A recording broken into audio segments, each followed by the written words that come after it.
Circumstances in life may make you helpless, but it should not make you hopeless.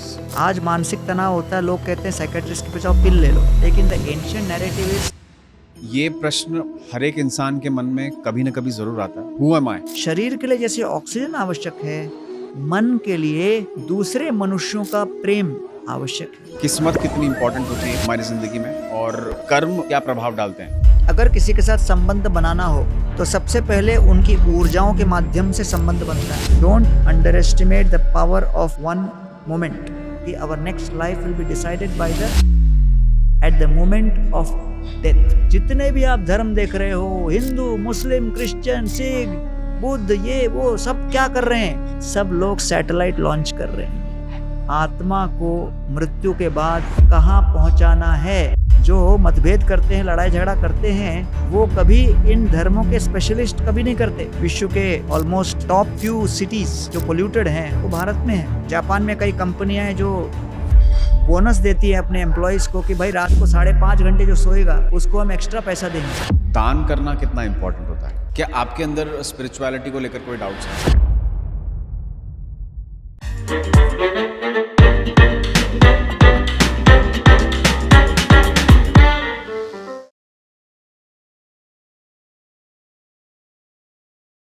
So thank you so much, Guruji, for coming on the show. I'm really very obliged that you're here. Thank you so much Shakti for inviting me, so pleasure. तो आपकी ज़िंदगी के बारे में थोड़ा जानते हैं। आपकी शुरुआती ज़िंदगी, आप एक IIT बॉम्बे इंस्टीट्यूट से पढ़ चुके हैं, आप एक सक्सेसफुल बिजनेसमैन रह चुके हैं। तो ऐसा क्या हुआ आपकी ज़िंदगी में जो आपने सोचा कि आप एक स्पिरिचुअल लीडर बन जाएंगे? खैर 1989-93 के बीच में IIT बॉम्बे में पढ़ा और उस दौरान कुछ ऐसे हादसे हुए जिसको देखकर मुझे लगा कि भाई हमारी शिक्षा प्रणाली में, एजुकेशन सिस्टम में स्किल के ऊपर बहुत जोर दिया जा रहा है, but there is also an element जिसमें माइंड इज़ इन्वॉल्व। आजकल तो सुसाइड्स की संख्या बहुत बढ़ गई है, लेकिन उस समय इतना कॉमन नहीं था और मेरे एक मित्र ने सुसाइड अटेम्प्ट किया था। उसको देखकर फिर हम लोग सब चौंक गए थे कि क्या हो गया। अच्छा। तब मालूम पड़ा कि भाई उसका समस्या ये था कि उसको जो एक्सपेक्टेड रैंक चाहिए था वो नहीं मिला, उसके कारण वो मायूस हो गया। So we thought okay, circumstances in life may make you helpless, but it should not make you hopeless. Correct. परिस्थितियां आपको निस्सहाय बना सकती हैं, लेकिन निराश नहीं बनना चाहिए। तो फिर मैं गीता के संपर्क में आया और मालूम पड़ा कि भाई हर पहलू के पीछे एक होता है कि आपके पास साधन क्या है, और दूसरा होता है कि उस साधन के पीछे की भावना क्या है। You have the machine, but there is a man behind the machine, the feelings behind that. So in all our books, हमारे किताबों में इन भावनाओं के विषय में, हमारी इच्छाओं के विषय में, हम कैसे काम, क्रोध, द्वेष इत्यादि से या तुलना करके किस तरह इफेक्ट होते हैं, इसके विषय में ज़्यादा कोई चर्चा नहीं होती। तो गीता में बहुत स्पष्ट रूप से इसका वर्णन हुआ है। तो आई वॉज इंट्रिग, तो मैं गीता और पढ़ने लगा और पढ़ते पढ़ते मुझे ऐसा लगा कि भाई ये गीता का ज्ञान ऐसा नहीं है कि केवल 5000 साल पहले रेलेवेंट था। आज हर एक व्यक्ति आज की तारीख में सोशल मीडिया के एज में परेशान है कि मुझे क्रेडिट नहीं मिल रहा है, मैं जॉब कर रहा हूँ, मुझे क्रेडिट नहीं मिल रहा है, मैं जितना एक्सपेक्टेड प्रॉफिट करना चाह रहा था उतना नहीं कर पा रहा हूँ, राइट। मुझे यहाँ ब्रेक नहीं मिल रहा। तो everybody is dealing with the similar scenario what Arjuna was dealing with. वो क्या है? Gap between expectation and reality.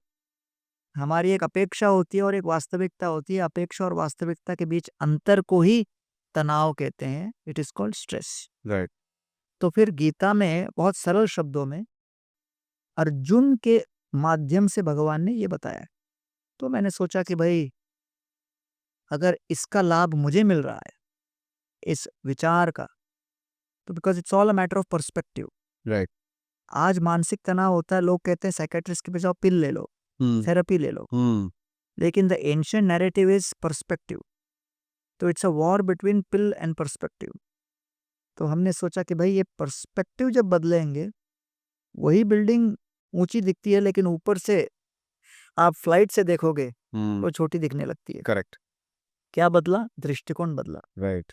तो मैंने कहा सोचा कि भाई चलो, अगर मैं ये भगवत गीता और गीता से जो फिलॉसफी है वो दृष्टिकोण लोगों में बांट सकूं, तो हो सकता है कि इंजीनियर बहुत हैं, डॉक्टर बहुत हैं, लॉयर और प्रोफेशनल्स बहुत हैं, लेकिन गीता के ज्ञान को सरल भाषा में आधुनिक युवाओं को विशेष रूप से उनके जीवन में उतारने लायक भाषा में और तकनीक में समझाने वाले लोग कम हैं।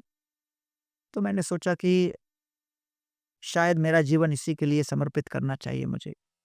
और तब मैंने 1993 में इस्कॉन चौपाटी ज्वाइन किया और तब से अब तक विश्व भर में भ्रमण करते हुए लोगों के साथ ये तत्व ज्ञान या फिलॉसफी बांटता हूँ, जिसके माध्यम से आपकी पर्सपेक्टिव बदलेगी, आपका दृष्टिकोण बदलेगा, और दृष्टिकोण बदलने पे लोग कहेंगे क्या मिलेगा? आशा मिलेगी। तो इसलिए I thought I should be in the field of distributing hope. Wow! पर आपको ऐसा नहीं लगा कि आप एक बिज़नेसमैन थे, आप अच्छा पैसा कमा रहे थे, तो आपके पेरेंट्स ने कभी ये नहीं बोला कि आप इस प्रोफ़ेशन में क्यों जा रहे हैं? Although it's not a profession, पर एक अच्छा खासा बिज़नेस, एक अच्छी खासी कमाई को छोड़ देना और एक ऐसे पाथ पर चलना, जहाँ पे शायद कोई इनकम नहीं हो सकती, होगी तो मेरे ख़्याल से वो पुण्य के तौर पे होगी। तो आपको ऐसे ऐसा कभी डर नहीं लगा कि मैं एक नॉर्मल लाइफ़ नहीं जीऊँगा, एक अलग लाइफ़ जीऊँ? आपके पेरेंट्स कन्विंस थे इस चीज़ को लेकर? देखिए, जब मन के अंदर एक दृढ़ संकल्प आ जाता है कि हमें कुछ करना है, और कभी-कभी हम लोग लॉजिक और रीज़न के बेसिस पे इन बातों को पिन पॉइंट भी नहीं कर पाते। तो जैसे कहते हैं ना अंग्रेजी में डेजा वू फीलिंग, हुँ। कि हमने ये कार्य पहले कभी किया है, इस तरह की भावना। तो जब मैं प्रथम बार गीता के और भागवत के संपर्क में आया और इन ग्रंथों के संपर्क में आया, तो ऐसा लगा कि इनके साथ मेरा पुराना परिचय है, और फिर वो अंदर से खींच रहा था। ओके। तो ये एक भावनात्मक खिंचाव था। इट वाज़ एन इमोशनल पुल, क्योंकि 22 साल की उम्र में इस प्रकार विचारधारा आना मेरे लिए भी एक आश्चर्य वाली बात थी, क्योंकि ऐसा नहीं कि मैंने पहले से प्लान बना के सोचा था कि अब इस समय ये करूँगा या ये करूँगा। It was all very sudden. हुँ। तो मैंने वैसे बाकी पॉडकास्ट में भी ये शेयर किया है कि मेरा फिर एक एक्सीडेंट हो गया कार का। फिर उसके बाद फिर मैं सोचने लगा कि भई इस उम्र में अभी तो मेरा लाइफ स्पैन समाप्त हो जाता था, but I have been given another chance, why don't I give this for this cause? तो So that changed your perspective basically about life, and that is why क्योंकि you are giving perspective to एक other people now. Urgency mode आ गया, अच्छा। क्योंकि हम देख रहे थे कि अगले 5 सेकंड में हमेशा के लिए प्राण समाप्त हो सकते हैं। क्योंकि गाड़ी जब स्पीड पे जाए और सामने से अचानक ट्रक आ जाए तो 5 ही सेकंड का टाइम था। तो इसको रिक्रिएट नहीं किया जा सकता, क्यूरेट नहीं किया जा सकता। शूट में भी जो होता है आपको पता है कि it is not real. Right. So when you face a real accident and you survive that, it leaves very strong impressions. Correct. बहुत तगड़े संस्कार वो छोड़ जाते हैं। तो पहले से मैं गीता पढ़ ही रहा था, और ये जब आया तो फिर जो कहते हैं ना एक कन्विक्शन का जो छोटा-मोटा गैप रह गया था, वो भी पूरा हो गया। एंड एज़ दे से ना कि क्लोज़ द सर्किट। तो ऐसा हो गया, और फिर माता-पिता को मैंने बताया कि भई इससे प्रेरणा हो रही है, मैं करना चाह रहा हूँ। तो इनिशियली तो उनको लगा कि ये क्या हो गया? लेकिन हम लोगों के बीच का अंडरस्टैंडिंग भी बहुत अच्छा रहा है। तो वो भी जानते हैं कि मैं कोई भी निर्णय लूँगा तो बहुत सोच समझ के लूँगा, और उस अंडरस्टैंडिंग के कारण वो लोग ने कभी मुझे रोका या टोका नहीं। यही कहा कि जो भी निर्णय लेना है सोच विचार के लिए, और आपको कभी भी लगता है कि इस मार्ग पर आपको अड़चनें, बाधाएँ आ रही हैं, आपसे नहीं हो रहा है, तो कभी भी आप बताइए। तो they were understanding and that was very good and supportive. और इसके कारण उस समय जो है, मुझे पता नहीं था कि कुछ समय के पश्चात वो लोग स्वयं भी इसमें रुचि लेने लगेंगे, अच्छा। And they also became like nice practitioners oh! Very good. Of all that. So over a period of time things do change.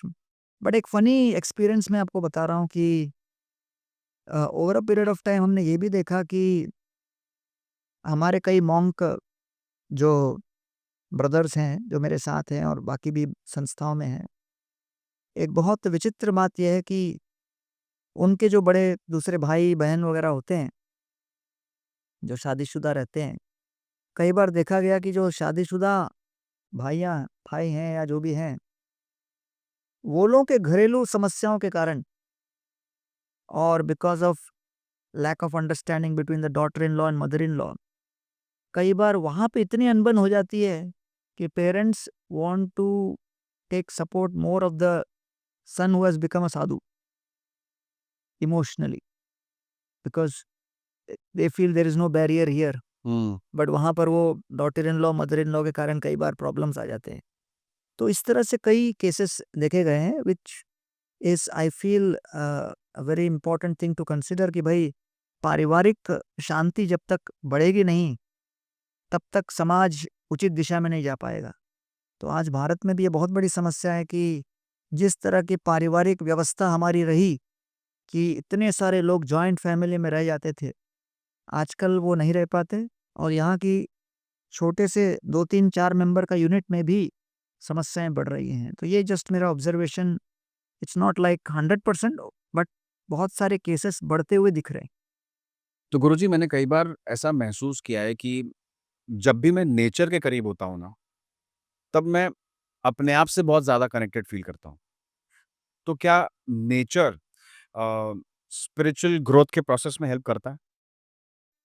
बहुत हेल्प करता है, यहाँ तक कि भगवान गीता में ये भी कहते हैं कि मुझे पहचानने के लिए आप प्रकृति के हर पहलू के माध्यम से मुझे समझ सकते हो। तो कहते हैं रसोहम अप्सु कौन्तेय प्रभास्मि शशि सूर्ययोः। रसोहम, अगर आप जल पीते हो और उसका आपको स्वाद लगता है, मान लीजिए आपने एक दिन पूरा उपवास किया, जल नहीं पिया, तो अगले दिन जो प्यास लगती है उस तृष्णा को बुझाने के लिए जब आप जल का एक घूंट लेते हो, तो जो स्वाद आपको लगता है, कहते हैं मैं वो स्वाद हूँ। प्रभास्मि शशि सूर्ययोः, जब आप ऊपर सूर्य और चंद्र को देखते हो, तो सूर्य और चंद्र के प्रकाश को देखकर आपको सोचना चाहिए सूर्य और चंद्र का प्रकाश, ये भी उनकी ही शक्ति है। हुँ। तो इसलिए प्रकृति और पर्यावरण वास्तव में भगवान के विस्तारित शक्ति हैं, क्योंकि भगवान ने गीता के 7वें अध्याय में उनकी परा प्रकृति और अपरा प्रकृति दोनों के विषय में वर्णन किया गया। और परा प्रकृति के अंतर्गत उन्होंने बताया भूमि रापो अनलो वायु खम मनो बुद्धिरेव च। भूमि, वायु, अग्नि, आकाश और जल, ये 5, अर्थ, वाटर, फायर, एयर, ईथर, मन, बुद्धि और अहंकार, ये 8 मिलाकर भौतिक प्रकृति है। तो ये जितनी भी आप प्रकृति देख रहे हो, ये सब उनकी ही विस्तारित शक्ति है। तो इसलिए अगर किसी के साथ संबंध बनाना हो, तो सबसे पहले उनकी ऊर्जाओं के माध्यम से संबंध बनता है, एनर्जीज़। Through his energies. तो मान लीजिए आपने सोचा कि भाई मुझे आ, मिस्टर मुकेश अंबानी के साथ रिलेशन बनाना है, उनके प्रति ध्यान कहाँ से आया? जियो देखा आपने, या रिलायंस का कोई दूसरा आपने प्रोडक्ट देखा, वो उनकी शक्तियां हैं, एनर्जीज है। उस एनर्जीज को देखकर आपको हो सकता है इच्छा होगी कि मैं उनको मिलूं, उनसे जुड़ जाऊं या कनेक्ट हो जाऊं। तो शक्तियों के माध्यम से संबंध बनाने की इच्छा जागृत होती है। तो that is the whole idea that nature gives us the first principle of contact.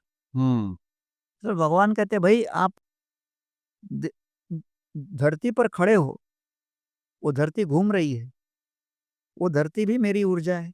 Right. खाना खाना है तो साग सब्जी जितना है पूरे कॉन्फिडेंस के साथ आप सब्जी लाकर बनाते हो, आपको पूरा विश्वास है कि आलू के अंदर ये स्वाद होगा, गाजर के अंदर ये स्वाद होगा, गोभी के अंदर ये स्वाद, वो स्वाद जो है वो रस भी मैं डाल रहा हूँ। सोमो भूतवा रसात्मका, चंद्र की किरणों के माध्यम से। फिर आप उसका जब भोजन बनाने लगते हो तो उसके लिए अग्नि चाहिए, बोले मैं अग्नि के रूप में आ जाता हूँ। फिर उसको खाते हो तो पचाने के लिए यहाँ अग्नि चाहिए, राइट। तो अहम वैश्वानरो भूतवा, तो मैं भी यहाँ वैश्वानर के रूप में बैठा हूँ। तो एंड टू एंड भगवान कह रहे हैं कि भाई आप कहीं भी देखो तो मैं ही स्थित हूँ, लेकिन मैं स्थित हूँ इस बात को जोड़ने के लिए आपको कोई लोग लगेंगे जो आपको बताएंगे this is the connection. So you need someone to help you connect the dots. So वो काम हम लोग कर रहे हैं कि भाई प्रकृति तो है, अब 10 सेकंड के लिए वायु कोई रोक दे तो फिर इंसान क्या खत्म। होगा? तो वायु कहाँ से आ रहा है, क्यों आ रहा है, कैसे आ रहा है? विश्व के ऑलमोस्ट टॉप फ्यू सिटीज जो पोल्यूटेड हैं वो भारत में है। या बहुत बड़ी समस्या है हमारे लिए बॉम्बे, दिल्ली, वायु बैंगलोर। का प्रदूषण, लेकिन शुद्ध वायु तैयार करना बड़ा कठिन है। राइट। तो इसलिए ये सभी प्रकृति के ही अंश हैं। और इसलिए जब प्रकृति में हम आते हैं तो एक तो प्रकृति का ये पहलू होता है कि सब जगह सन्नाटा और शांति मिलती है, लेकिन उससे बड़ी शांति क्या बात है कि हम देखें कि उसका कनेक्शन किन के साथ है। क्योंकि हमको लग रहा है वो शांति है, लेकिन वहां पर जो जीवो जीवस्य जीवनम, वहां पे पक्षी है वो कीट के ऊपर चोंच मार के खा रहा है, वहां पे कोई मृग है उसको शेर पीछे लग के उसको खा रहा है। तो वहां के पशु तो भय में ही घूम रहे हैं। आदमी अपने फैमिली के साथ रिजॉर्ट के अंदर जाके सोचता है इट्स अ गुड वॉक, मजा आ रहा है मेरे को, हमको मजा आ रहा है क्योंकि हम लोग का भय का कारण दूसरा है। लेकिन वहां जितने पशु पक्षी पंछी हैं वो लोग के अंदर तो भय चल ही रहा है। तो इसलिए आहार निद्रा भय मैथुन, ये 4 बातें पशु और मनुष्यों में समान है। लेकिन धर्मो ही तेषाम अधिको विशेषो धर्मे नहीं ना पशु भी समान, केवल मनुष्य है जो सोच सकता है और प्रश्न पूछ सकता है कि मेरे इस जीवन यात्रा का लक्ष्य क्या है। Only in human life you can establish the GPS destination. बाकी सारी योनियां जितनी भी स्पीशीज हैं वो लोग यात्रा कर सकते हैं, लेकिन जीपीएस अपना निर्धारित नहीं कर सकते। डेस्टिनेशन निर्धारित करने की क्षमता और स्वतंत्रता और शक्ति केवल मनुष्य योनि में है। Therefore human life is so rare, right. Important. Right. जैसा भी आपने कहा कि ये प्रश्न हर एक इंसान के मन में कभी ना कभी जरूर आता है कि who am I and what is the purpose of my life. So उसका उत्तर कैसे ढूंढे? कई बार लोग मुझे पूछते हैं कि भाई आप लोग रिलीजन में हो, मैंने कहा भाई हम लोग टूरिज्म में हैं। कहते अरे टूरिज्म कैसे भाई? हम्म। मैंने कहा टूरिज्म में एक स्थान से दूसरे स्थान तक लेके जाते हैं आपको, point A to point B. Spirituality में आत्मा को पॉइंट ए से पॉइंट बी में लेके जाने की व्यवस्था है। It is planning the journey of the soul, that is spirituality. तो इसीलिए जैसे ही आप मेक माई ट्रिप में जाओ हम्म। टिकट बुकिंग करने, सबसे पहले क्या पूछेगा, फ्रॉम वेयर, तो आप लिखोगे मुंबई। वैसे ही आत्मा की जर्नी कहाँ से हम शुरू कर रहे हैं, तो इस भूलोक से। फिर ट्रिप एडवाइस अपना मेक माई ट्रिप पूछेगा डेस्टिनेशन, हम्म। तो फिर वो डालोगे आपको हमको जाना है न्यूयॉर्क या दिल्ली। वैसे ही हम कहेंगे हमको कहाँ जाना है, तो गीता में बहुत सारे ऑप्शंस दिए गए हैं। अच्छा। गीता में ऊर्ध्वम गच्छन्ति सत्त्वस्ता मध्ये तिष्ठन्ति भारत जगन्य गुण वृत्तस्त अधो गच्छन्ति तामस। जैसे सत्वगुण में होगा ऊंचे लोकों में जाएगा, रजोगुण में होगा बीच के लोकों में रहेगा, तमोगुण में नीचे के लोकों में जाएगा। तो इन सब पूरे ब्रह्मांड के भूगोल का विस्तृत वर्णन दिया गया है गीता में, भागवत पुराण में। और ये बताया गया है कि आप ट्रिप एडवाइजर की तरह, मेक माई ट्रिप की तरह आप अपना प्लान कर सकते हो जर्नी को, और आत्मा को मृत्यु के बाद कहाँ तक पहुंचाना है। जैसे इसरो सैटेलाइट को लॉन्च करता है, वैसे हम अपनी आत्मा को मृत्यु के समय काउंटडाउन होता है 00, the time of death is the 00 of countdown. Right. At the moment of death, you can launch the soul as per your will. ओह, अच्छा। That is the entire subject of all spiritual traditions. जितने भी आप धर्म देख रहे हो, Hindu, Muslim, Christian, Sikh, Buddh, ये वो सब क्या कर रहे हैं? सब लोग सैटेलाइट लॉन्च कर रहे हैं। आत्मा को मृत्यु के बाद कहाँ पहुंचाना है, But you mean to say we can decide where we want to go? पूरी प्लानिंग कर सकते हो। That is the second thing, destination. Based on the destination, then third thing in the journey is, Delhi में जाकर या तो हम कोई मंदिर में जा सकते हैं, या तिहाड़ जेल में जा सकते हैं, कहीं भी जा सकते हैं, होटल में रह सकते हैं। तो आप जहां पहुंचोगे उसके बाद वहां का अनुभव क्या होगा वो आपके हाथ में। तो वैसे ही डेस्टिनेशन जाने के बाद थर्ड क्वेश्चन जो आता है, what will be the experience after reaching the destination, What experience I want to gain when I reach there? After reaching the destination, क्योंकि उसके अंदर भी चॉइसेस होंगे ना। इतना डिटेल में हम प्लान कर सकते हैं अपनी जर्नी में, बता रहा हूँ। So that Spiritual. how I can reach on higher realms. And what kind of experience I want with in those Rhames, Oh, that उसमें भी ग्रेड्स है। a soul has the authority to जैसे decide. आपने सोच लिया ताज में जाना है, Correct. ताज में भी 5 प्रकार का रूम देगा। Right. ग्रैंड स्वीट रहेगा, एक स्वीट रहेगा, नॉर्मल रूम रहेगा, शेयरिंग रहेगा, सब रहेगा। Correct. तो वो भी आपको ऑप्शन है। Experience on reaching the destination. चौथा, what is the path I want to take. मैं यहाँ से फ्लाइट में जाना चाहता हूँ, ट्रेन में जाना चाहता हूँ, कार में जाना चाहता हूँ। And then fifth is what will be the obstacles in the journey. अच्छा, that also we can decide. ये सारे चैलेंजेस अपने को डील करने हैं।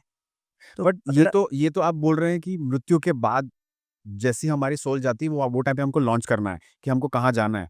पर हम यहाँ पर किस मकसद से आए हैं और हमने उस वक्त क्या डिसीजन लिया था? मान लीजिए आपको यूपीएससी का एग्जाम देना है 2 साल बाद, हम्म। क्या करोगे अभी? तैयारी शुरू करेंगे, पढ़ाई शुरू करेंगे क्या सोच के? कि यूपीएससी पास करना है और आईपीएस आईएएस ऑफिसर बनना है। तो you begin with end in mind. Right. तो अगर बाकी जीवन के हर पहलू में we begin with the end in mind, तो don't you think spiritual journey में भी you have to begin with end in mind. Right. तो ये कई बार लोग समझ नहीं पाते। वो कहते हैं हाँ बिजनेस हम सेटअप करेंगे, स्टार्टअप स्टार्ट करेंगे विद एंड इन माइंड कि इतने साल में एग्जिट करना है, हमको ये करना है। आपको, आप इंडस्ट्री में हो, फिल्म और इसमें, तो आप भी उसमें आपका अपना एक एंड है, मुझे यहाँ पहुँचना है। राइट। स्टूडेंट भी निकला है जर्नी में, आप यहाँ से दिल्ली भी निकलते हो तो एंड इन माइंड। सीधा ऐसे एयरपोर्ट पहुँच के नहीं पूछते भाई कहाँ जाने हैं, आप बताओ कहाँ जाएं। ऐसा तो नहीं हो सकता, हमको सोचना है। राइट। तो लोग केवल गाना गाते हैं जिंदगी एक सफर है। अरे लेकिन सफर का डेस्टिनेशन क्या है भाई? तो complete Gita is nothing but a travel guide. Travel guide. Complete travel guide, human manual. complete manual to help you fix your destination, and you can actually do that and work backwards. तो इसलिए ये, क्योंकि इतनी दूर तक लोग सोचते नहीं, इसलिए एंटरप्रेन्योर कम है। क्योंकि एंटरप्रेन्योरियल माइंडसेट के लिए दूरदर्शिता चाहिए। Right. That's why few people make it. इसलिए स्पिरिचुअलिटी में भी लोग आते तो बहुत हैं, लेकिन इसके वास्तविक तत्व को, एसेंस को कम लोग समझ पाते हैं, और उससे और कम लोग समझा पाते हैं। समझ रहे ना? इसलिए ये बहुत महत्वपूर्ण है समझना कि स्पिरिचुअलिटी का कोर पर्पस क्या है। Most people think spirituality's core purpose is to help you live a better life. That is a myth. Like art of living. The core purpose of spirituality in all the traditions is to first help you fix a goal beyond life, and then based on that help you decide what kind of life you should choose to support that. Just like your journey. Right. I decide I want to go to Delhi.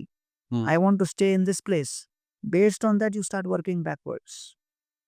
So we actually begin with the end in mind and then work backwards. वापस विचार करते हुए देखते हैं कि भाई उसके लिए अनुकूल क्या स्टेप्स मुझे लेने हैं। तो जैसे मैंने कहा है, इसरो ने सब प्लान कर लिया, लेकिन जितना भी प्लान करो, अल्टीमेट मोमेंट क्या है?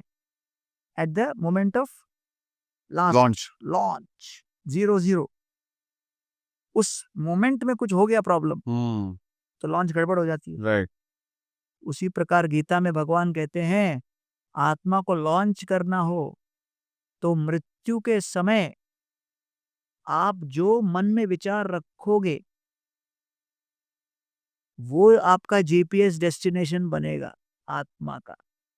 अंत काले च माम एव स्मरन मुक्त्वा कलेवरम। भगवान कहते हैं जो विचार मन में मृत्यु के अंतिम क्षण होगा उस हिसाब से हम लोगों के अगली जीवन निर्धारित होगी। Our next life will be decided by the thought at the moment of death. And at the time of death, the pain, देखो अभी आपने आईफोन रखा, अचानक किसी ने आईफोन आपका गायब कर दिया, या आप बटुआ लेके गए, आपका बटुआ किसी ने मार लिया। To lose something is painful.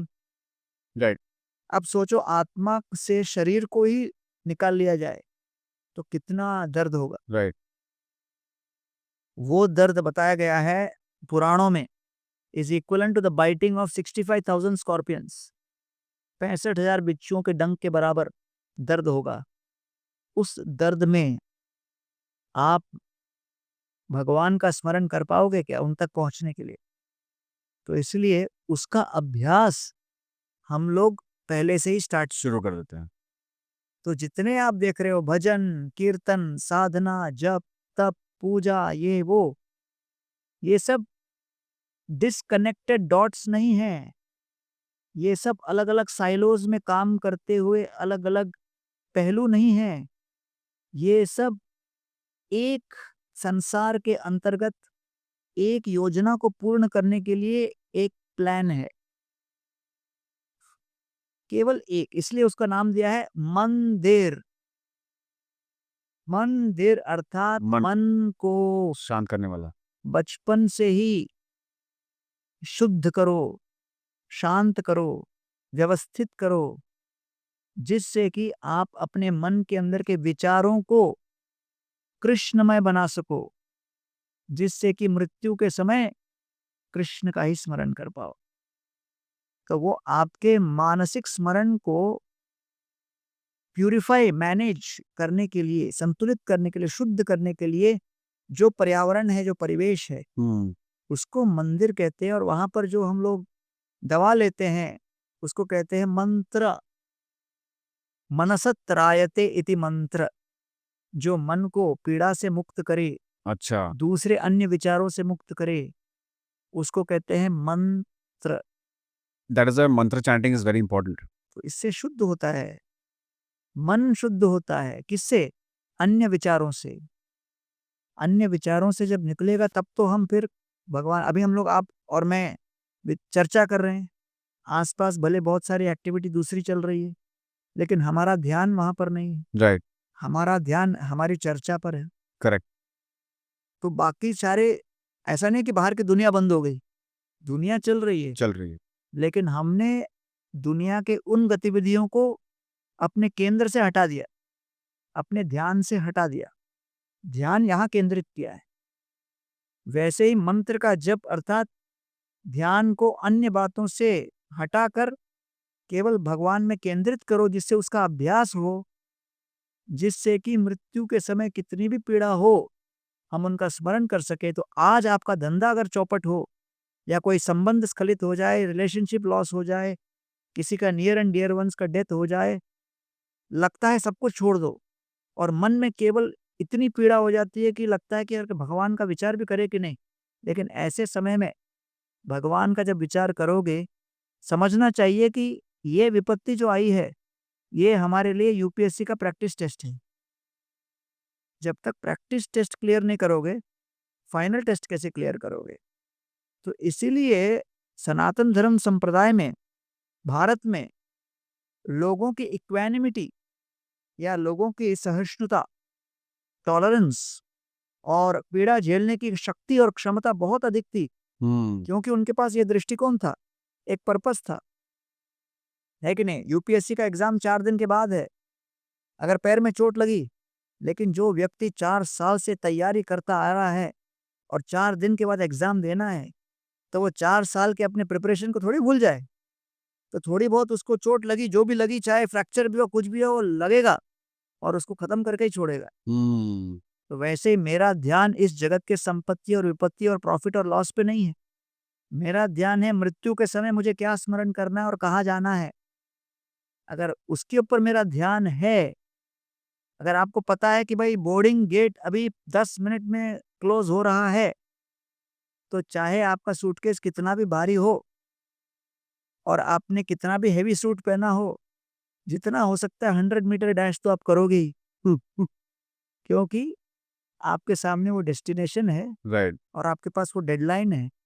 एक बार डेस्टिनेशन और डेडलाइन क्लियर रहता है, अपने आप डिटर्मिनेशन आ जाता है और फिर डिजास्टर आपको इफेक्ट नहीं करता और फिर इसलिए डिप्रेशन से आप बच जाते हो।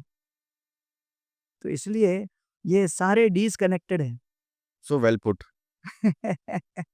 आज की युवा पीढ़ी को ये समझना आवश्यक है, क्योंकि नॉर्मली लोग क्या बोलेंगे, अरे गो टू टेम्पल, प्रे, आपको धन मिलेगा, अच्छे रिलेशनशिप मिल जाएंगे, मैरिज टाइम पे हो जाएगा, you will be sorted in life. But that's the secondary effect Baba. The main purpose, जैसे मैं कहता हूँ हॉस्पिटल जाओ, तो हॉस्पिटल में दवा मिलती है, सर्जरी होता है, लेकिन हॉस्पिटल में कैंटीन भी तो होता है। राइट। बट हॉस्पिटल का मेन पर्पस कैंटीन थोड़ी है। अब रेस्टोरेंट अलग होता है, हॉस्पिटल के कैंटीन में थोड़ी फैमिली बोलता है हम लोग चलो ये हॉस्पिटल के कैंटीन में खाने जाएंगे आज, हमारा बर्थडे। तो मंदिर में आके ये प्रार्थना करना कि हमारे जीवन में सुख और संपत्ति आए बस, और कुछ नहीं चाहिए, केवल शांति मिले। ये इस तरह हुआ कि अस्पताल में जाकर सुपर स्पेशलिस्ट सर्जन बैठा है और उसको जाके पूछो, सर कैंटीन सबसे निकट कौन सा है इस अस्पताल में? तो it is like right. You are not utilizing the full power of what you have. तो आपके पास पूरी सामर्थ्य है आपके फ्यूचर के डेस्टिनेशन को निर्धारित करने की, लेकिन ये सोच बहुत कम परसेंटेज के लोगों में आएगी। पहले ही स्टैटिस्टिकली भगवान ने बता दिया, मनुष्याणाम सहस्रेषु कश्चित यतति सिद्धये। हजारों हजारों मनुष्य में कुछ लोग ही इस मार्ग पर इस तरह उतरेंगे। तो इसलिए युवा पीढ़ी जो जेनजी है, बहुत इंटेलिजेंट है, बहुत परसेप्टिव है, पर्पस ड्रिवन है। जब वो स्पिरिचुअलिटी के इस 360 डिग्री पर्पस को समझेंगे, then they will be able to put everything in place. Begin with the end in mind, destination in mind, and then accordingly whatever you need, work backwards and plan your life accordingly.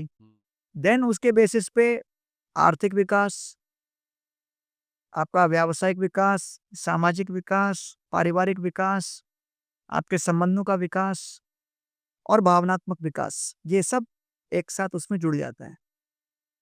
तो एक बार आपका destination clear है, then you are confident.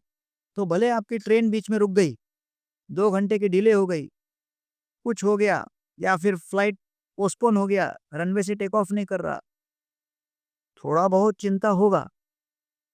You may be little put in discomfort, but you are not disoriented. Right. A person with no destination and with no ticket in hand is disoriented because he does not have a confirmed seat. Correct. He doesn't even know where he's going. तो इसलिए आज के mental health crisis का सबसे बड़ा जो root cause है, वो है not knowing the final destination in life itself, beyond life. And once you set that and understand that there is a life beyond life, and then I can actually plan and work backwards. And then all the things within this life I can still plan. So therefore no one is against putting things in place within this life. भगवान भी कहते हैं युक्ताहार विहारस्य युक्त चेष्टस्य कर्मसु युक्त स्वप्नावबोधस्य योगो भवति दुःखः। Life को manage करने के लिए 4 बातें आवश्यक है, भगवान कह रहे हैं। सबसे पहले आहार, फूड, विहार, रिक्रिएशन, युक्त चेष्ट, युक्त स्वप्न, वर्क एंड स्लीप।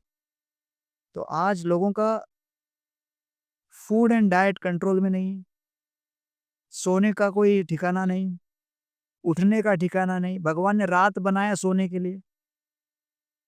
तो जापान में कई कंपनियां हैं जो बोनस देती है अपने एम्प्लॉयज को कि भाई रात को 5.5 घंटे जो सोएगा उसको हम एक्स्ट्रा पैसा देंगे। और आज 80% विश्व के लीडर्स रात को सो नहीं पाते। दूसरा है ये eating sleeping out of order. Right. उसके बाद तीसरा बोलते हैं युक्त विहार, विच इज रिक्रिएशन, मनोरंजन। अच्छा। हाँ, 7 आवर्स एवरेज चल रहा है अभी सोशल मीडिया में भारत में पर डे। तो अगर मैं कहूँ कि भाई आपको मैं कुछ खिलाना चाहता हूँ, तो आप बोलो जी भाई 3-4 चपाती और कुछ चावल दे तो बस हो गया, इट्स नॉर्मल। अगर कोई बोले मुझे एक 40-50 चपाती लगेगा और एक 10-15 किलो चावल खाऊंगा, तो आपको लगेगा ये पागल हो गया, क्योंकि ये पचा नहीं सकते इसको, क्योंकि पाचन की अपनी एक क्षमता है। Right. We have a limit to how much we can digest. तो मन का भी कितना डाटा एक दिन में हम पचा सकते हैं उसका अपना एक सीमा है। अब अनलिमिटेड आप मन के ऊपर बम्बार्ड करते रहोगे, इंफॉर्मेशन, फेसबुक, इंस्टाग्राम, यूट्यूब, ये वो, व्हाट्सएप, दुनिया भर का, कितने घंटे भाई झेलने की ताकत कहाँ है? सही बात। तो इसके कारण जो मेंटल हेल्थ क्राइसिस लोग अनुभव कर रहे हैं, उसका दूसरा कारण क्या है? Over eating for the mind. मन का इनडाइजेशन हो रहा है, मानसिक पाचन समाप्त हो रहा है, True. मन को पचाने की क्षमता समाप्त हो रही है। राइट। अगर 40-50 चपाती 3-4 दिन खाते रहोगे तो बॉडी पूरा हिल जाएगा, डिसेंसिटाइज हो जाएगा, समझ में नहीं आएगा क्या है। और हम तो यही करते आ रहे हैं इतने टाइम से। मन के अंदर ऐसा हो गया है। तो ये रिक्रिएशन तीसरा बहुत इंपॉर्टेंट। और एक प्रकार का रिक्रिएशन ये भी है कि हम लोगों के साथ मिलें, बात करें, चर्चा करें, उठे बैठे उनके विषय में जानकारी लें। समझ रहे हैं? जैसे हम ऑक्सीजन ले रहे हैं अंदर, वो ऑक्सीजन हमारे जीवन के लिए आवश्यक है। शरीर के लिए जैसे ऑक्सीजन आवश्यक है, मन के लिए दूसरे मनुष्यों का प्रेम आवश्यक है। दूसरे मनुष्यों का प्रेम और दूसरे मनुष्यों की सहानुभूति और उनकी भावनाओं के साथ आदान प्रदान मन का ऑक्सीजन है। और जब हम वो नहीं करते, हम मन का गला घोट रहे हैं और लोग घुटन अनुभव करने लगते हैं। चाहे आप कितने भी घंटे स्मार्टफोन के साथ बैठे रहो, लेकिन जो दूसरों के साथ हमदर्दी जताने में और प्रेम और आदान प्रदान करने में, just spending time with no agenda, उसमें अपनी एक शक्ति होती है। लोग समझ नहीं रहे उसको और उनको लगता है ये फिजूल का टाइम पास है। राइट। और ये है और वो है, लेकिन लॉन्ग रन में उसका इफेक्ट अभी दिख रहा है। आजकल मैंने देखा आमने सामने बैठने के बावजूद अपने हाथों में फोन लेकर आपस में बिजी रहते हैं, अपने आप में बिजी रहते हैं लोग। एक इस तरह की शैली हो गई ना अभी। तो इसलिए चौथा है ये सब 3 अपने कंट्रोल में। I cannot blame my boss for my sleep, I cannot blame my investors for my eating food, I cannot blame the government for my recreation. I may keep on blaming the whole world for many things, but मेरा recreation, मेरा sleep और मेरा food तो मेरे हाथ में है। Right.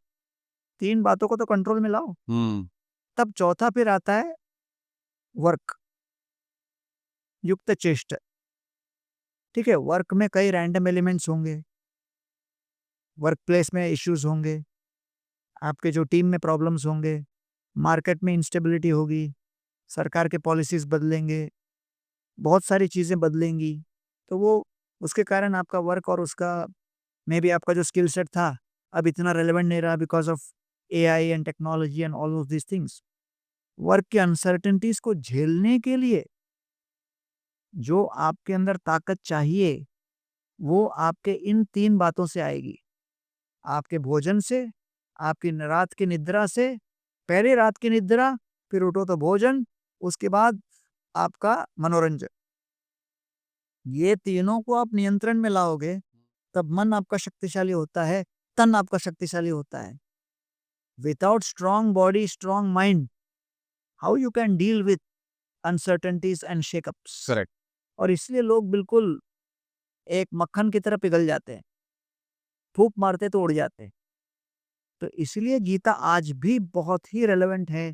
और जो व्यक्ति गीता के ज्ञान को उतार कर नियमित रूप से अपने जीवन में साधना करे, उसके अंदर एक ऐसी शक्ति आती है, ऐसा आत्मविश्वास आएगा कि वो चाहे पर्वतों से टक्कर खाने के लिए भी तैयार हो जाए। ऐसी कौन-सी बुक है या फिर गीता या फिर कोई ऐसी टीचिंग्स जिसने आपको सबसे ज़्यादा इंस्पायर किया हो या फिर आप पे सबसे ज़्यादा इम्पैक्ट पहुँचाया हो? भगवत गीता जो बुक है वो मेरे ऊपर सबसे इम्पैक्ट किया, क्योंकि पहली बार मैं समझा कि हमारे जीवन में भय या फियर क्यों होता है। अच्छा। The root cause of all fear is change, परिवर्तन। हुँ। और कुछ भी जब बदलता है हुँ। तो अपने आप तनाव आता है। तो इसलिए गीता के अंदर का अर्जुन के अंदर क्या हुआ, आइडेंटिटी क्राइसिस हुआ। अर्जुना आया था युद्ध युद्ध करने। अर्जुना ने सोचा मैं सोल्जर हूँ, हुँ। दुर्योधन मेरा एनिमी है। राइट। भीष्म को देखा तो मालूम पड़ा ये तो मेरे ग्रैंडफादर हैं। द्रोण को देखा मालूम पड़ा मेरे टीचर हैं। तो अर्जुन को लगा मैं कौन हूँ? M I soldier, M I grandson, M I student? तो अर्जुन के 3 आइडेंटिटीज आपस में कॉन्फ्लिक्ट होने लगे। तो अर्जुन ने सोचा कि भाई ये अंदर का युद्ध तो बाहर के युद्ध से ज्यादा खतरनाक है। और इसलिए आज लोग बेस्ट लेटेस्ट आईफोन रख के भी, बेस्ट ऑफ बेस्ट लोगों को हायर करके भी, बेस्ट से बेस्ट ऑफिस इंफ्रास्ट्रक्चर रख के भी, बेस्ट से बेस्ट लैपटॉप और सब स्क्रीन के सामने रहते हुए भी अंदर उनका माइंड जो है वो वास्तव में हार्ड डिस्क की तरह वायरस खाने पर जैसे हैंग हो जाता है, वैसे हैंग होकर वो लोग स्टन्ड हो जाते हैं कि मुझे सब कुछ है मेरे पास, काम करने के साधन हैं, लेकिन काम करने की इच्छा समाप्त हो गई।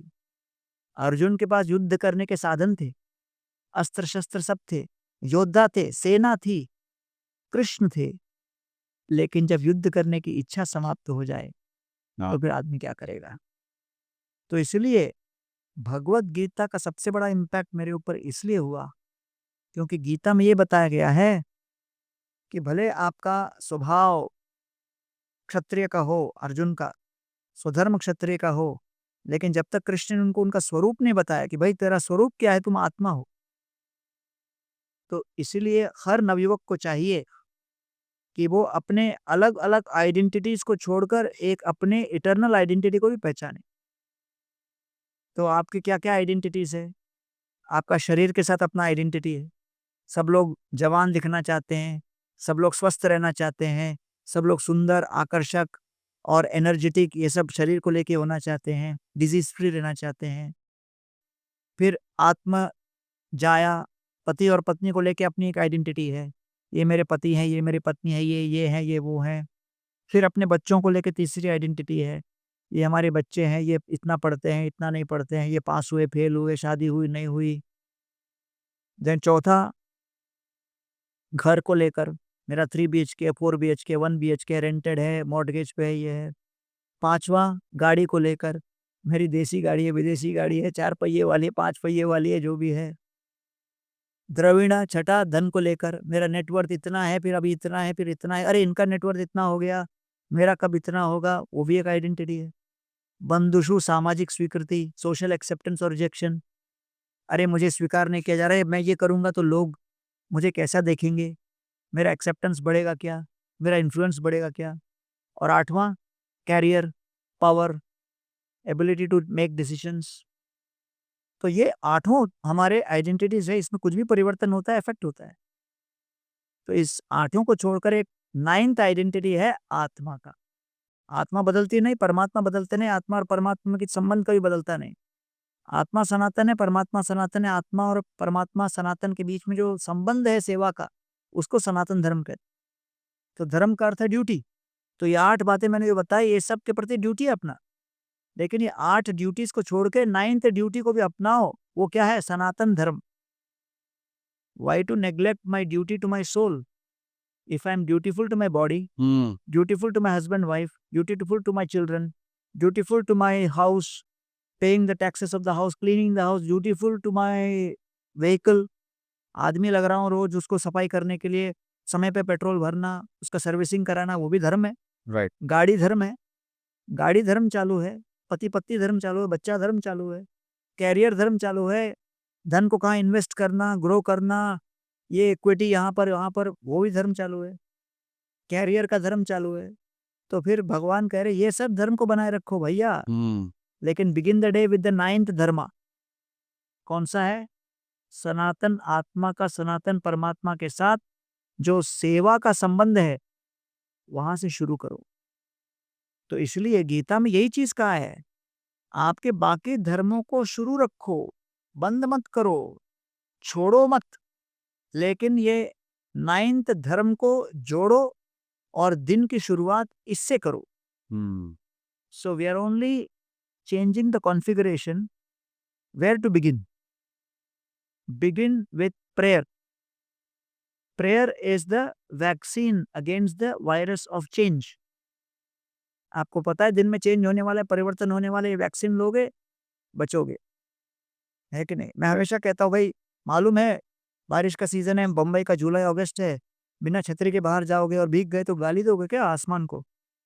पता है जुलाई अगस्त में छतरी लेके चलना है, पता है दिन में मेरे चेंजेस होने वाले हैं, आपने उसकी तैयारी नहीं की और फिर बोल रहे हो यार बहुत स्ट्रेस हो गया, बहुत एंग्जाइटी हो गया, ये बदल गया, वो बदल गया, ये ठीक। अरे prayer means you first meditate, what is the only asset I have which will never change? My identity, God's identity, and my relationship with God. सारे धर्म यही कह रहे हैं।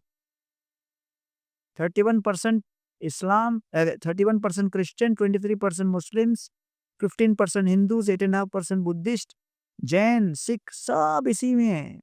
सबका निष्कर्ष एक है, जो मतभेद करते हैं, लड़ाई झगड़ा करते हैं, वो कभी इन धर्मों के स्पेशलिस्ट कभी नहीं करते। जो आयुर्वेद के स्पेशलिस्ट हैं और एलोपैथी के स्पेशलिस्ट हैं, नेचुरोपैथी के स्पेशलिस्ट हैं, वो आपस में कभी ज़्यादा झगड़ा नहीं करते। वो लोग जानते हैं भाई integrated approach is the best, क्योंकि अपना गोल क्या है? Healing the body, healing the pain of the body. So once you know that we are focused on healing the pain of the body, then you are focused on whatever works. उसी प्रकार ये सारे धर्म क्या कर रहे हैं? How to heal the pain of the mind caused by change in identity. इसलिए सब कहते हैं सुबह उठ के प्रेयर करो। दुनिया में जितने पार्टीज हो रहे हैं, कोई सुबह 4:30-5 बजे स्टार्ट नहीं होते, पार्टी सब रात को होता है। और सुबह क्या होता है? सब लोग कहते हैं मंदिर चलो, प्रार्थना करो। उसके पीछे कारण क्या है? क्योंकि जब आप शुरू करते हो अपना दिन बाय फिक्सिंग दैट आइडेंटिटी, बाकी सब धीरे धीरे धीरे अपने आप जो है मैनेजेबल हो जाता है। इसलिए अस्पताल खुलने का अर्थ ये नहीं कि बीमारी नहीं होगी। आपने कहा अरे हमने बांद्रा में नया अस्पताल खोल दिया, इसका मतलब ये नहीं कि वो पीड़ा मुक्त हो गया, लेकिन अस्पताल खोलने से उस शारीरिक पीड़ा को झेलने की एक क्षमता आ गई। राइट। तो आध्यात्म या स्पिरिचुअलिटी का अर्थ ये नहीं कि जीवन से दुख चले जाएंगे, नहीं। गीता पढ़ने का अर्थ ये नहीं कि सब कुछ ठीक हो जाएगा। अर्जुन गीता सुनने के बाद अभिमन्यु की मृत्यु हुई, So therefore, Gita is not an insurance against misfortune, but Gita is an insurance for facing and tolerating that misfortune. It gives you the strength to deal with that. तो इसलिए आज की पीढ़ी को इन सब बातों को गहरे रूप से समझना आवश्यक है और समझना चाहिए कि इस्कॉन जैसी कई संस्थाएं हैं जो विश्व भर में गीता का वितरण कर रही हैं. In last 55 years we have distributed 55 crore Bhagavad Gitas in 80 languages, 120 countries around the world we have temples. लोग क्यों आ रहे हैं इतना? क्योंकि जब तक लोग अपने जीवन में परिवर्तन नहीं देखेंगे, किसी बात को स्वीकार नहीं करेंगे. Because it has impact, then people are accepting it, following it. अभी भी आप देखिए, प्राइम मिनिस्टर मोदी कजान गए तो वहाँ पर जो उनके ट्विटर में आया है, ट्वीट किया है, वहाँ पर हरे कृष्णा भक्त जो कीर्तन कर रहे हैं, लेकिन वो सब वहीं के निवासी लोग हैं, लोकल लोग हैं, जो ओरिजिनली हिंदू फैमिलीज के नहीं. तो ये हिंदू क्रिश्चियन इस तरह की बातों से उठकर हमको सोचना चाहिए कि ये सनातन पद्धति है, हमारी सनातन धर्म है, और इस तत्व को समझकर चाहे व्यक्ति किसी भी धर्म का क्यों ना हो, उसके अनुसार उसको प्रैक्टिस कर सकता है. लेकिन समझे कि आत्मा के इस जर्नी को मुझे आगे बढ़ाना है और कौन से डेस्टिनेशन पे पहुंचाना है, उसकी प्लानिंग मैं अभी कर सकता हूँ. इस सेवा करना क्यों इतना ज़्यादा इम्पोर्टेंट होता है स्पिरिचुअल जर्नी में? सेवा शब्द का अर्थ है प्राणैर अर्थैर धिया वाचा श्रेय आचरणम सदा. प्राण अर्थात लाइफ, अर्थ धन, धिया बुद्धि, वाचा वाणी, इससे हम दूसरों की सेवा करते हैं. इसका अर्थ क्या है? दूसरों के दुख को दूर करना, कष्ट को दूर करना. ये क्यों आवश्यक है? इससे हम हमारे अंदर जो सबसे बड़ी बीमारी है उससे बचते हैं. कौन सी बीमारी?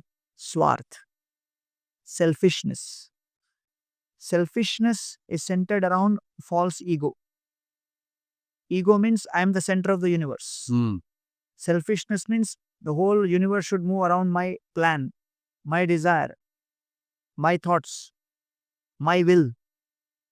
That is called ego, false ego. तो इसलिए उससे बचना हो तो समझना चाहिए, oh there is a divine will. है कि नहीं?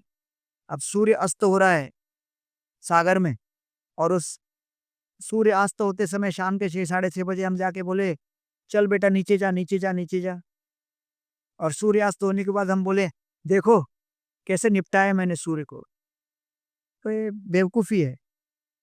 वो अपने हिसाब से चल रहा है. तो वैसे ही हमको भी कई बार लगता है कि मैं ये कर रहा हूँ, मैं वो कर रहा हूँ, मैं ये कर रहा हूँ.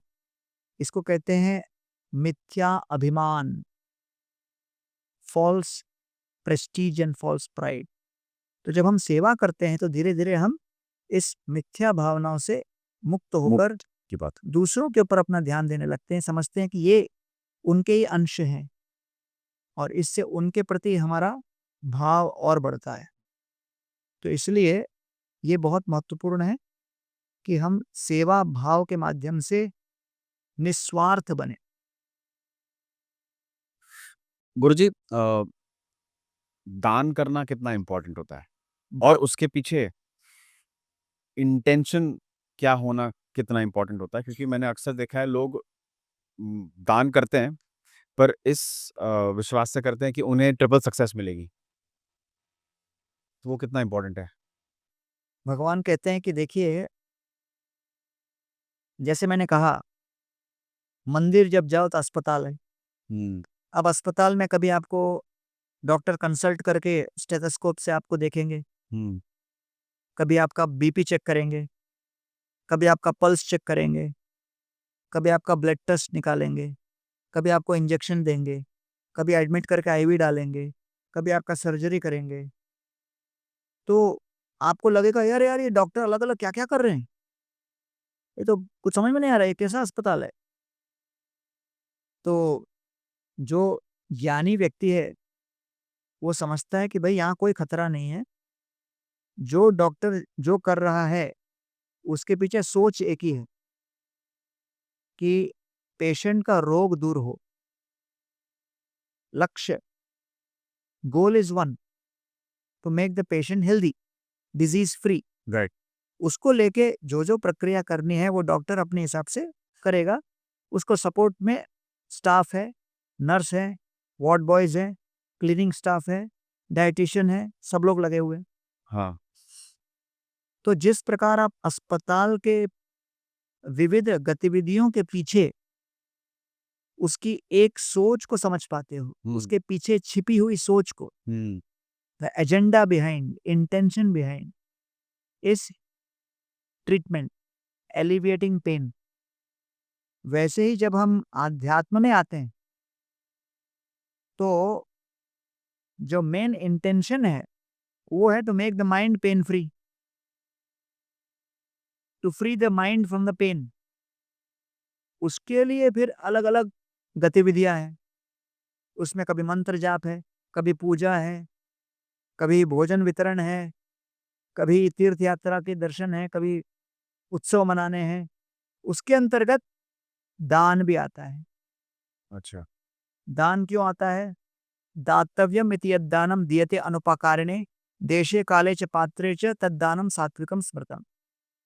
ये पूरे प्रक्रिया के पीछे क्या है? हम भगवान का दर्शन करना चाहते हैं, भगवान के साथ जुड़ना चाहते हैं। तो भगवान के साथ जुड़ने के लिए कई तरीके हैं। जैसे आप अपने पत्नी के साथ संबंध को बढ़ाना चाहते हो या किसी दूसरे के साथ संबंध बढ़ाना चाहते हो, माता पिता के साथ, तो फिर उनके साथ संबंध बनाने के कई तरीके हैं। कभी आप उनके लिए गिफ्ट भेजोगे, कभी उनको टूर पे लेके जाओगे, वेकेशन में लेके जाओगे, कभी मंदिर घुमाने ले जाओगे, कभी उनको अस्पताल लेके जाओगे, कभी उनका सर्जरी कराओगे। ये सब प्रेम को व्यक्त करने के अलग अलग तरीके, संबंध बनाने के। उसी प्रकार भगवान के साथ संबंध बढ़ाने के लिए कई तरीके हैं। डायरेक्ट है कुछ, नाम लेना, भजन करना, आरती करना, ये डायरेक्ट हो गया। वैसे अगर आपने बूढ़े माता पिता के लिए कोई अ, आयुर्वेदिक ट्रीटमेंट बुक किया कि रिजॉर्ट में, तो आपने डायरेक्ट उनका मालिश नहीं किया, लेकिन आपने उनके लिए 21 डेज पैकेज बुक किया, बट वो उनके लिए था, राइट। उससे भी आपका संबंध बढ़ रहा है। राइट। वैसे ही जब चैरिटी होता है तो दूसरों को हम दान देते हैं, तो वो ये दे सोचते हैं कि भाई दूसरे ये भी भगवान के अंश हैं, तो दातव्यम देना है, इसलिए हम देते हैं। दियते अनुपकारिणे without expecting anything in return देशे काले च पात्रे च, देश काल पात्र के अनुसार, तद दानम सात्विक, जो मुझे मिला है, हम तो ट्रस्टी हैं, जो मिला है उसे दूसरों तक पहुंचाना मेरा कर्तव्य है। क्यों? इससे मैं अपना पिता के प्रति संबंध बढ़ाऊंगा। आपने अपने छोटे भाई की शिक्षा के लिए कुछ सपोर्ट किया, तो ये कोई बहुत बड़ा उपकार नहीं किया, आपने अपना कर्तव्य निभाया, अपने माता पिता के प्रति जो कर्तव्य है उसको निभाया। तो इसलिए ये भी एक तरीका होता है ईश्वर के प्रति अपने संबंध को और गाढ़ा बनाने का। स्क्रिप्चर्स में भोजन करने के बारे में कुछ लिखा गया है? कितनी बार दिन में भोजन करना चाहिए?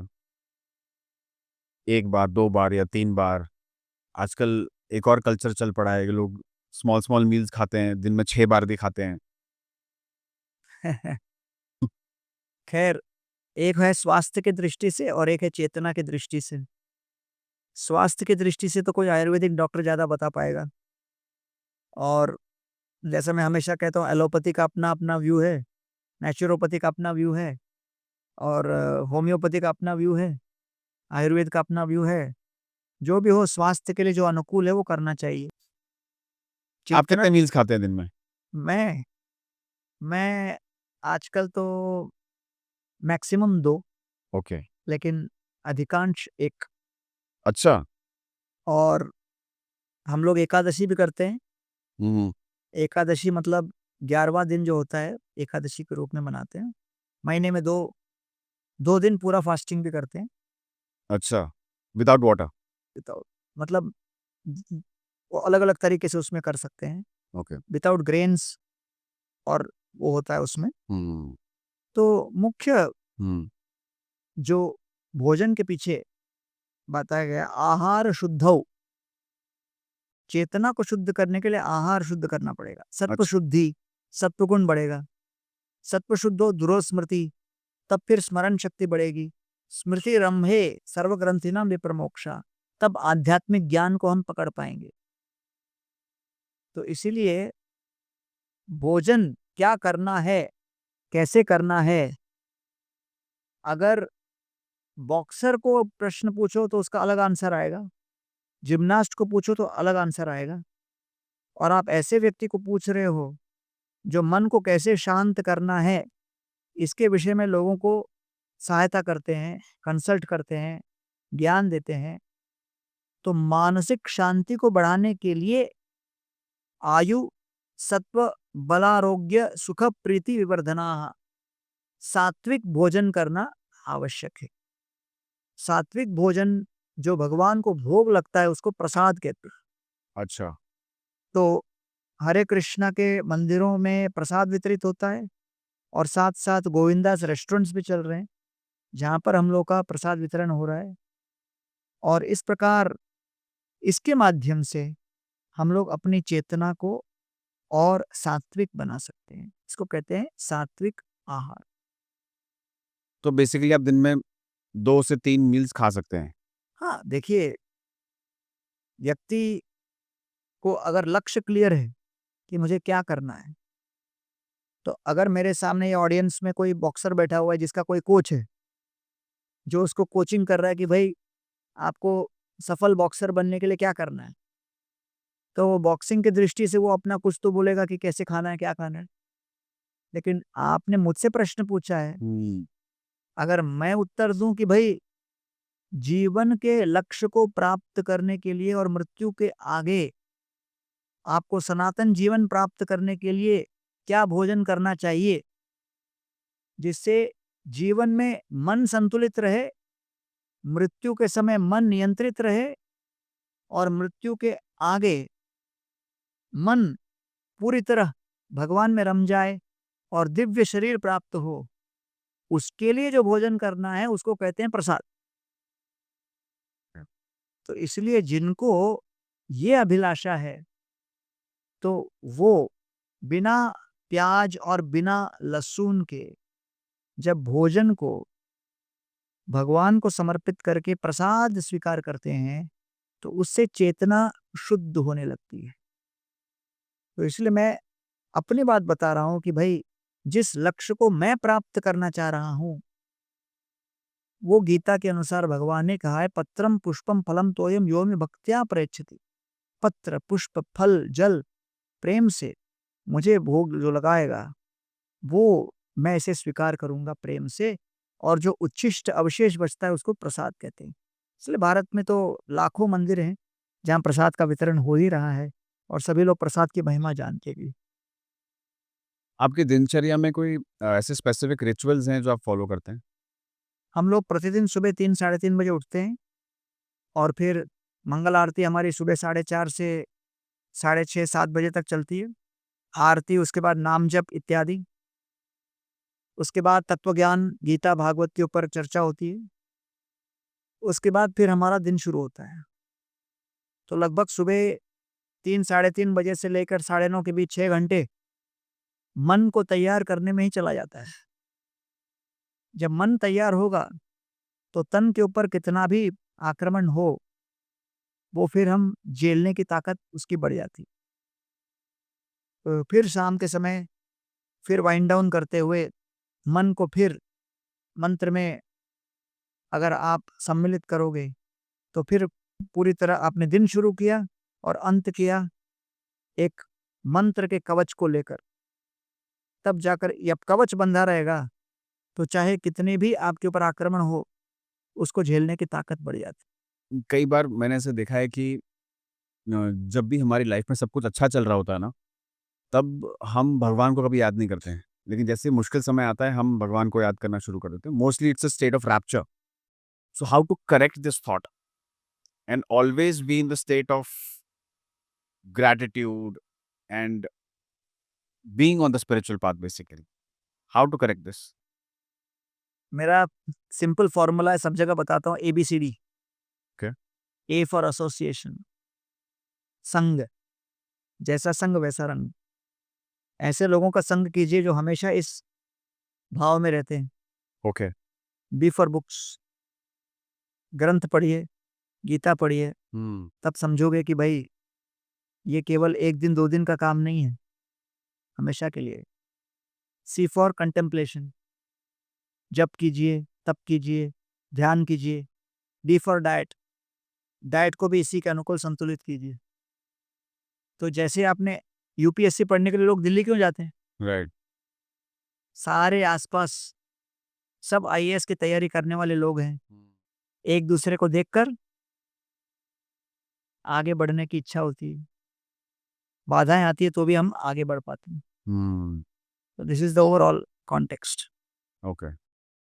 जैसे सबको पता है कि मेडिटेशन करना ज़रूरी है, मेडिटेशन करने के बहुत सारे फ़ायदे भी हैं, लेकिन ऐसे कई लोग हैं जो मेडिटेशन नहीं कर पाते, तो उनके लिए ऐसा कोई दूसरा रास्ता है, जिसे वो अपना सकते हैं या अपनी स्पिरिचुअल जर्नी की शुरुआत कर सकते हैं? अभ्यासेपि असमर्थोऽसि कर्तुं मद्योगमाश्रितः सर्वकर्म फल त्याग। भगवान कहते हैं जो अभ्यास भी नहीं कर पाता, वो इस भाव से अपना कर्म करे, बिजनेस करे कि मैं उसका एक पर्टिकुलर सेक्शन और अमाउंट या परसेंटेज मैं किसी दूसरे कार्य में लगाऊं, समाज के कार्य में लगाऊं, भगवान के कार्य में लगाऊं, अन्य किसी कार्य में लगाऊं। तो इस भाव से क्या होता है, धीरे धीरे आपके अंदर स्वार्थ कम होने लगता है, मानसिकता निस्वार्थ होने लगती है, मन धीरे धीरे शुद्ध होने लगता है और फिर आपके अंदर मानसिक रूप से इतनी क्षमता आ जाती है कि आप नाम जप और तप इत्यादि भी कर सको। इसलिए शुरुआत में अगर साधना न कर सको तो सेवा कीजिए, सेवा के साथ साथ संग कीजिए। जब संग और सेवा बनी रहेगी तो एक दिन स्वाध्याय और साधना दोनों करने की क्षमता आ जाएगी। किस्मत कितनी इम्पोर्टेंट होती है हमारी ज़िंदगी में और कर्म क्या प्रभाव डालते हैं? देखिए, गीता में 5 मुख्य विषय हैं: ईश्वर, जीव, प्रकृति, काल और कर्म। ईश्वर वो जो सब कुछ कंट्रोल कर रहा है, जीव अर्थात हम आत्मा, हुँ, प्रकृति नेचर, काल इज टाइम, कर्म इज एक्शन। ये पांचों के समन्वय से हमारा जीवन चल रहा है और गीता ये 5 के विज्ञान को विस्तृत रूप से बता रहा है।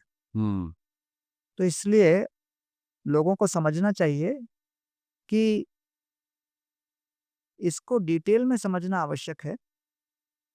जैसे आपने कहा मैंने टाइम पर इनकम टैक्स नहीं भरा है, I M an income tax defaulter. तो अब मुझे इससे बचने के लिए मुझे क्या करना है? तो इसके लिए आपको टैक्स कंसल्टेंट लगते हैं। हुँ, आप कहोगे टैक्स कंसल्टेंट की क्या जरूरत है? भाई पैसे मेरे हैं, हुँ, पैसे आपके हैं, लेकिन सरकार के नियम क्या है आप नहीं जानते, वो टैक्स कंसल्टेंट जानता है। आप कहोगे नहीं नहीं मैंने सब टाइम पे सब ठीक तरह से टैक्स भर दिया है। टैक्स कंसल्टेंट बोलेगा सर सरकार का इनकम टैक्स डिपार्टमेंट का नोटिस क्यों आया फिर? हुँ, यहाँ पर आपके नॉन कन्फॉर्मिटीज हैं, डिफॉल्ट है। हुँ, तो छोटे से चीज जो कि आप ही के पैसे को यहीं के सरकार को टैक्स के रूप में भरने के लिए आपको टैक्स कंसल्टेंट लगता है। तो भगवान के नियम को समझने के लिए और आपको क्या करना है उसको समझने के लिए कितना बड़ा आपको कंसल्टेंट लगेगा। करेक्ट।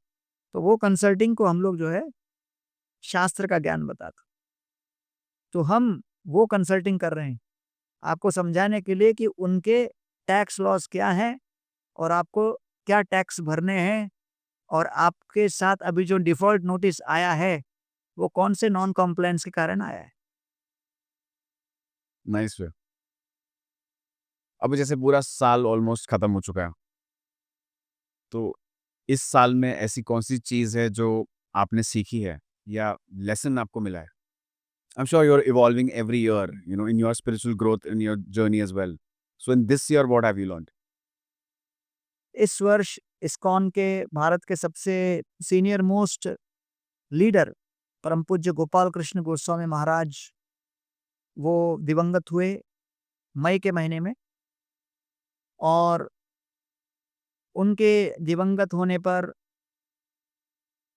सबसे बड़ी शिक्षा मुझे यही मिली कि भाई मनुष्य जीवन बहुत दुर्लभ है, और उनके जीवन की प्रेरणा से हर क्षण कैसे प्रभु, प्रभुपाद और समाज की सेवा में लगाना है तन मन धन से, जिस तरह उन्होंने लगाया, तो ये एक वेकअप कॉल था कि समय कम है।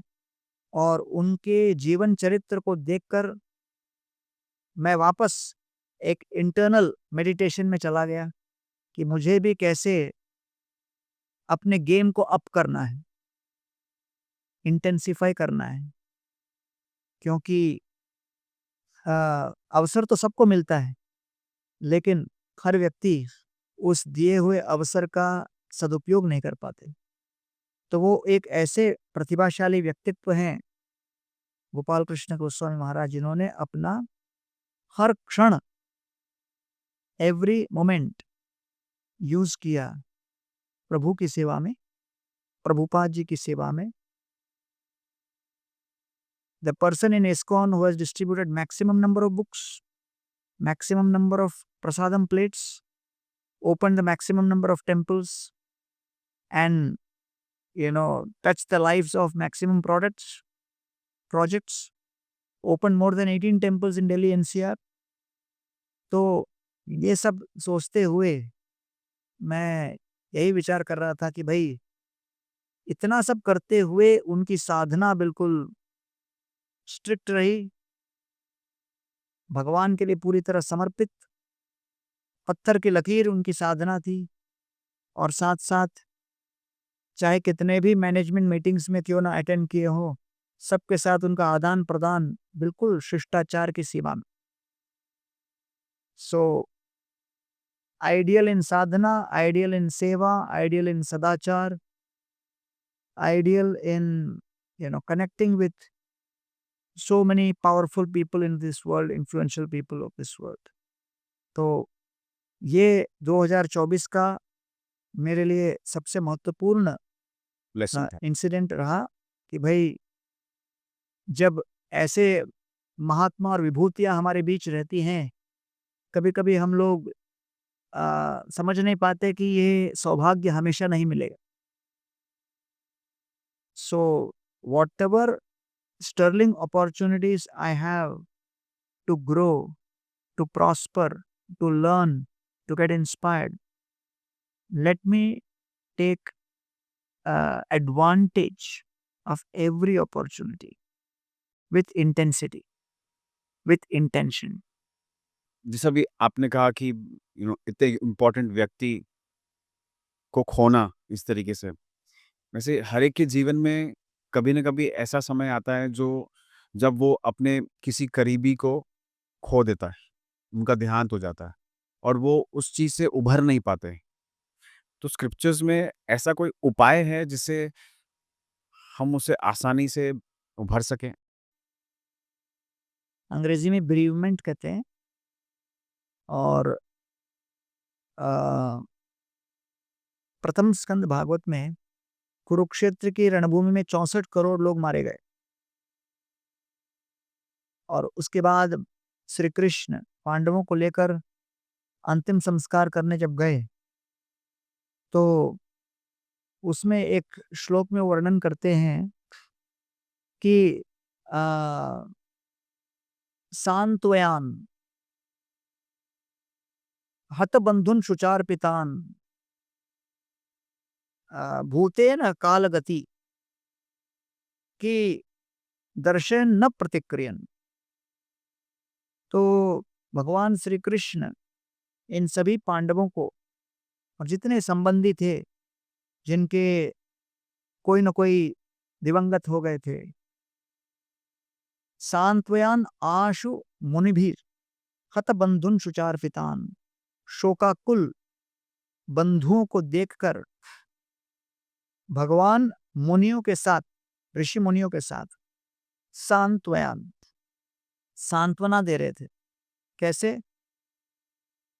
भूतेन कालगति, कि भाई हर जीव चाहे कितना भी शक्तिशाली क्यों ना हो, काल के प्रभाव में हम्म, दर्शयन न, वो काल दिखता नहीं लेकिन प्रभावी है। हम्म, न प्रतिक्रियन, उसकी कोई प्रतिक्रिया भी नहीं कर सकता,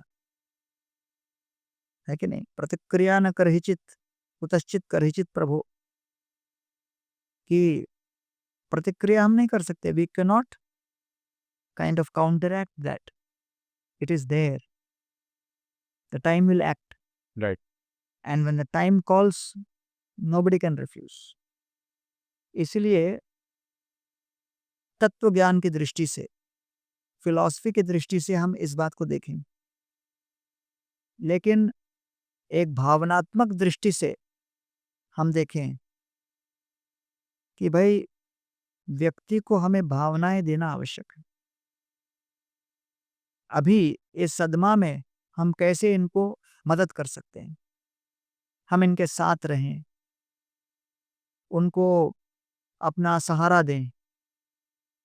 और जब व्यक्ति दुखी होता है तो दूसरे लोगों के बीच दुख बढ़ता है, राइट, और ये कोई इमोशनल बात नहीं है, सेंटिमेंटल बात, ये रियलिटी है।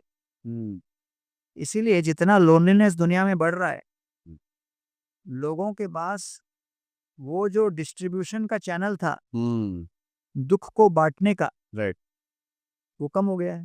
हाँ, अगर मैं 10 किलो लेके चलूं तो भारी भरकम है।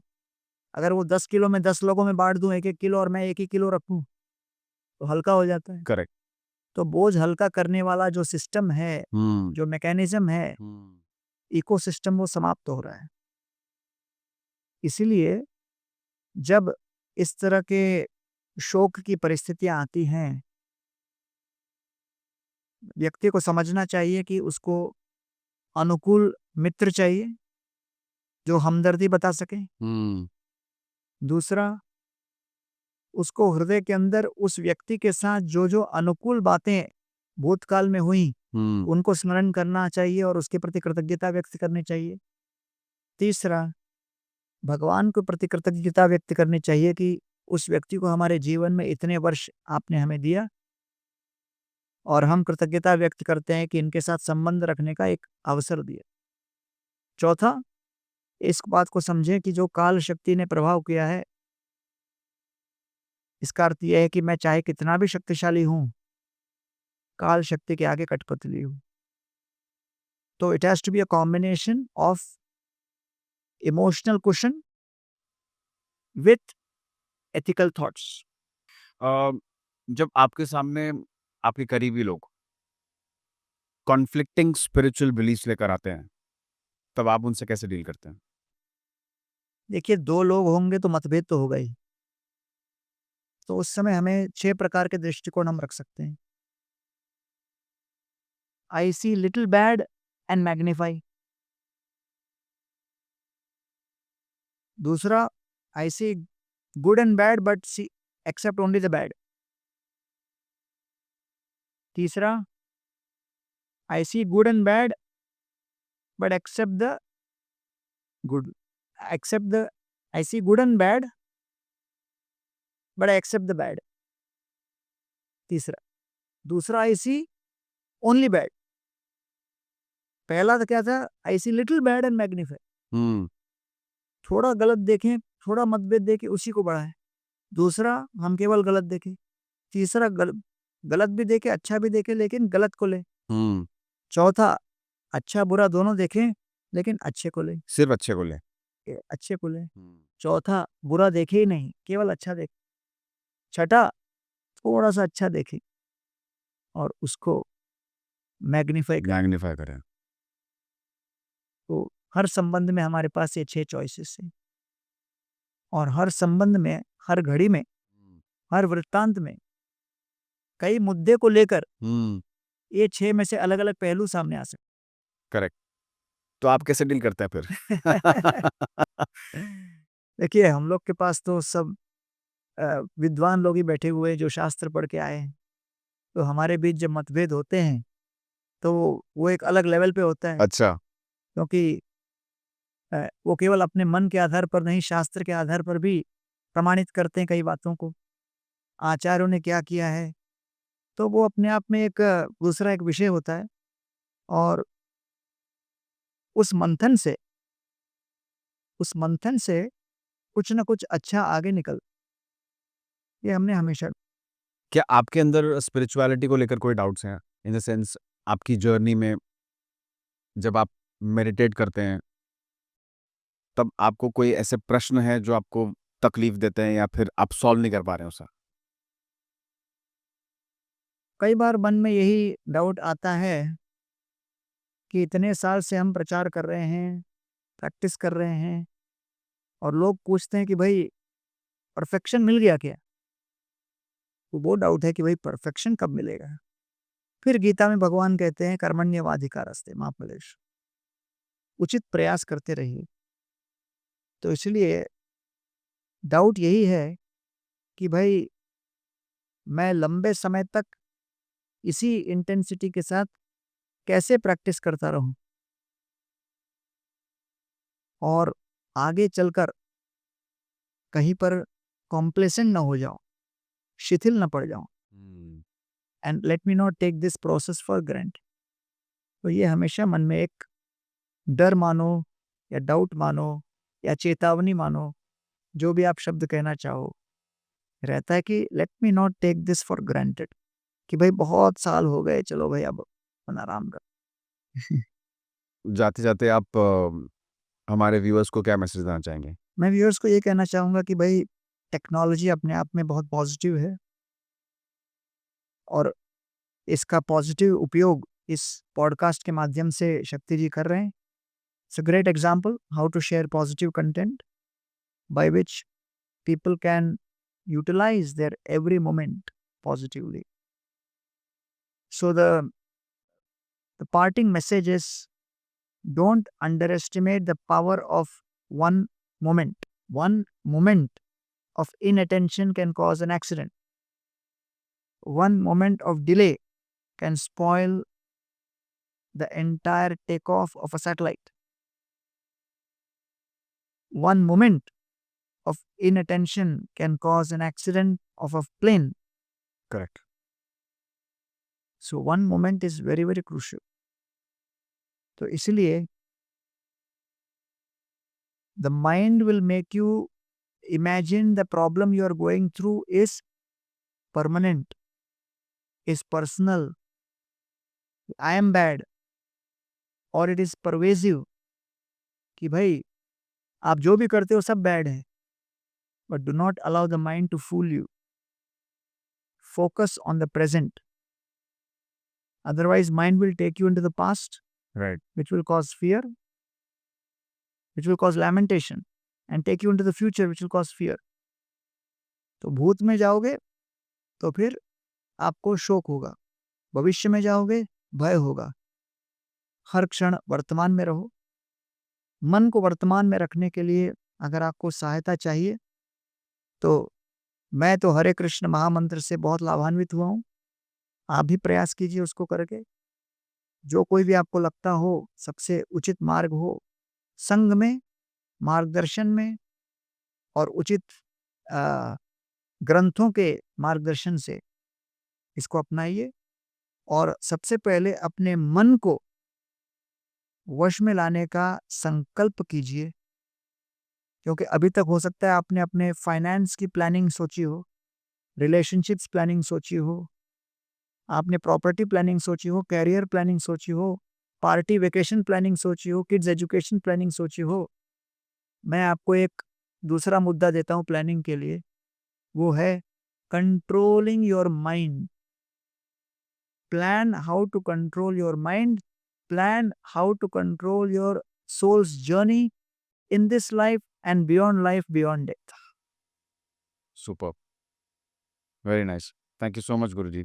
Thank, thank you so much for coming here. thank you so much. It was an honour. I am sure आपने इस एपिसोड को बहुत एन्जॉय किया होगा।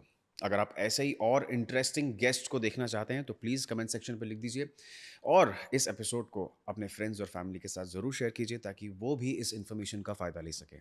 Till then, stay healthy, stay blessed.